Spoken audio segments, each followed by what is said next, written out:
YouTube world, back at it once again. Instant Classic 8 here to do a quick review on tonight's WWE pay-per-view, which was Elimination Chamber. Overall, the show was just throughout the night. I kind of felt like this was going in the direction of No Mercy from 2007. I just remember back then, No Mercy only had a few matches announced, and of course they got to fill a 3-hour show. So I thought you was gonna see dumb segments and then random matches thrown in, and that's basically what you got. But we did get to see some good things. So let's go ahead and start it off. The first match, which I pretty much saw they were going to open up with, was the Raw side of the Elimination Chamber match for the WWE Championship. You had Sheamus defending against Kofi Kingston, Randy Orton, Ted DiBiase, John Cena, and Triple H. The match, first off, it started off really good. I believe it got to the point where all 6 guys were in the ring at the same time. I'm not sure. I could be wrong. I think I'm wrong about that. But it did get down to that point. You had Orton and DiBiase teaming up with each other to take out most of the guys, and guys were getting knocked out. Kofi Kingston got knocked out, and Kofi Kingston got knocked out. Then it came down to I forgot who were they trying to take down, but Cody Rhodes comes sprinting down. And he's got a lead pipe in his hand, so he throws it in the ring, and DiBiase picks it up. I believe it was DiBiase. Yeah, DiBiase picks it up, and he's about to hit John Cena, who has Randy Orton in the FU. John Cena spins Randy Orton around, and Randy Orton gets hit with a lead pipe, and he also takes out John Cena with the pipe as well. And it's kind of like he has the decision on who he should pin. He ended up pinning Randy Orton, which was surprising, but of course that'll probably set up that match they have at WrestleMania. Kofi Kingston get eliminated, and then it came down to the point where, pretty much everyone didn't want to see it, but everyone saw Sheamus walking out of the chamber, the champion. Nope, not at all. He fell victim to the pedigree, and just bam, one pedigree, and then 1, 2, 3, and he was out. It came down to Sheamus, Triple H, and John Cena, and I don't see why they make this guy a champion and they want to build him to do something. And I don't have a problem with Sheamus. I actually kind of like the guy. And then Triple H comes in here, who's supposed to be one of his friends, whatever. Triple H comes in and just completely takes him out. So it comes down to John Cena and Triple H. Like we haven't seen this matchup before. And they go back and forth, do their usual spots they do together. Triple H ends up tapping out to the STF from John Cena. So surprisingly, John Cena becomes WWE champion. So he's sitting there and he's about to get up. He can't get up because I guess he's so tired. Cage comes up and then you hear Vince McMahon's music hit. I'm thinking, is Edge gonna cash in or something? Because like we've seen that whole thing before after the Elimination Chamber match. Anyway, he was like, you're on your way to WrestleMania only if you can beat this guy. Dave Batista comes out. They start the match for the WWE Championship. Dave Batista hits the Batista bomb, 1, 2, 3. Batista's now the WWE Champion. I don't know where they're going to go with this. I don't feel that this match needs to have a title involved. I think it can be good enough just with those two.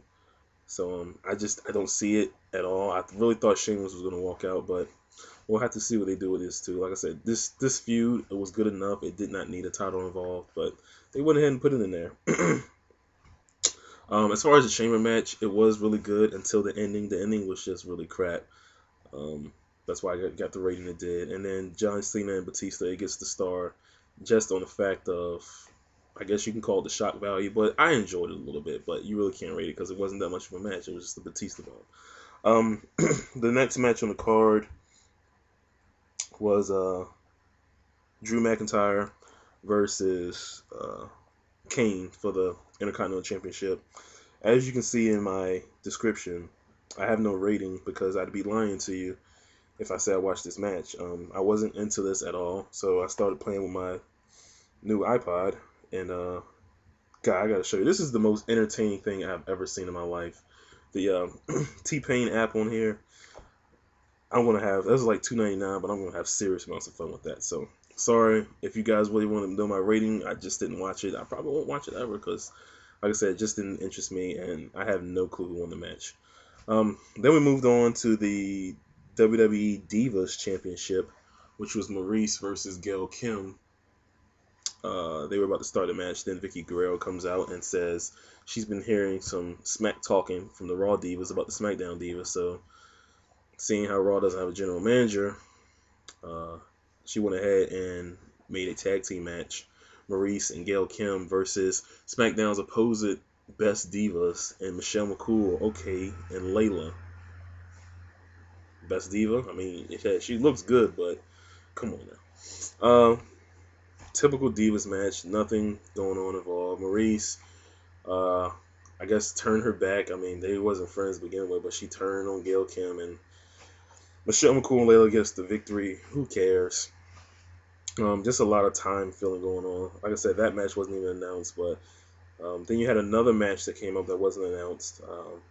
NXT, by the way, William Regal came out and did a promo with Edge coming in, but the new show NXT got a lot of talk this pay-per-view, and so did I want to call him Bryan Danielson, Daniel Bryan. He got a lot of mention, so hopefully that show turns out good. I didn't mention it, but I really hope that show turns out to be good. But anyway, impromptu match: The Miz versus MVP for the United States Championship. Again, typical Raw match, nothing special. Mark Henry did tear down the little guardrail down around ringside, and the whole thing exploded. It was crazy.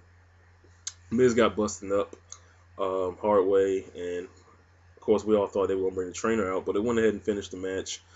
Big Show interferes with the punch to MVP and knocks him out. Miz retains, and then they bring in the trainer, and they clean him up and everything. Like I said, it was a typical Raw match. What are you going to do? Miz cut a great promo, by the way. But then we went to the main event of the night. This match was so great. This match was awesome, in fact. Undertaker defending his championship against Rey Mysterio, John Morrison, R-Truth, CM Punk, and Chris Jericho. World Heavyweight Championship on the line in the Elimination Chamber match. This match was great. Like I said, this match was really... there wasn't a bad thing in this match. I pretty much predicted that R-Truth would be eliminated before anyone. He started out as one of the first two. I believe that he would... I was banking that he would be eliminated before anyone else came in. Not to say that he had a bad showing. It was pretty decent, but I just saw that coming. Anyway, all these guys put on a great show. Rey Mysterio, even with his busted knee and everything, he put on a great show. John Morrison, oh god, that kick he gave the Undertaker was crazy. Chris Jericho having some funny moments in here, trying to hide from the Undertaker, going back and forth inside the pod. CM Punk, of course, cutting his promos before and during the match. Really good stuff. So, as expected, it came down to came down to Chris Jericho and Undertaker. They had some very good exchange. Both hitting their finishers on each other. Came down to the point where both of them were, well, I believe, I don't know if it was the Hell's Gate or the Choke Slam or whatever. Undertaker had Chris Jericho down. Undertaker signaling, I guess, for the tombstone, and all of a sudden you see in the background a little floor on the cage come up, pushed to the side. Of course, Shawn Michaels comes out in the goofiest looking clothes of all time. Juice pointed that out, but that was pretty bad. But yeah, he comes in, takes Undertaker's head off, super kicks. Chris Jericho covers him for the pin, 1, 2, 3. Pretty much setting up Chris Jericho for his Edge, and also Undertaker versus Shawn Michaels, which will be a fantastic match, both at WrestleMania. Like I said, this match was very, very, very good. I don't know, it just feels like this match could have had a little bit more. I don't know what it could have been, but this is just how it feels. But it was a very good match, regardless. Overall, the show, because of the 2 Elimination Chamber matches and some of the stuff in between, like I said, it wasn't very bad. It was decent. That's why it gets the rating it does. I really don't recommend seeing the whole show, but I do recommend seeing this Elimination Chamber, the SmackDown Elimination Chamber, because it was really good. So, this is the last stop. Well, not last stop. Last pay-per-view stop before WrestleMania. So, we'll see what happens with the whole John Cena Batista with the WWE Championship. Like I said, I still don't know what's going to go on, but hopefully something good out of that. That's all I got. Until then, Instant Classic 8, and I'm out.